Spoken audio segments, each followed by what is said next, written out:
Je suis Joseph Smith, j'aimerais partager mon témoignage avec vous. Confronté à de nombreuses églises dans ma région et recherchant Dieu, je m'interrogeais sur laquelle suivre.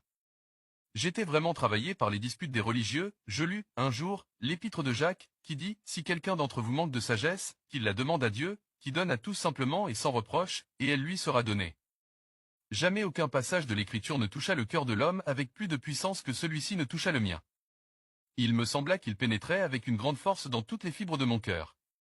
Ainsi donc, déterminé à interroger Dieu, je me retirai dans les bois pour prier. C'était le matin d'une belle journée du début du printemps de 1820.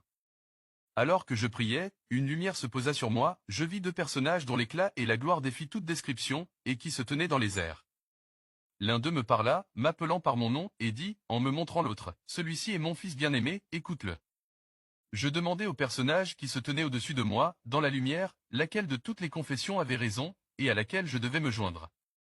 Il me fut répondu de ne me joindre à aucune, car elles étaient toutes dans l'erreur, et le personnage qui me parlait dit que tout leur credo était une abomination à ses yeux, que ces docteurs étaient tout corrompus, que, ils s'approchent de moi des lèvres, mais leur cœur est éloigné de moi, ils enseignent pour doctrine des commandements d'hommes, ayant une forme de piété, mais ils en nient la puissance.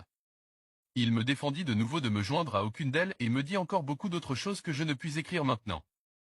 Quand je revins à moi, j'étais couché sur le dos, regardant au ciel.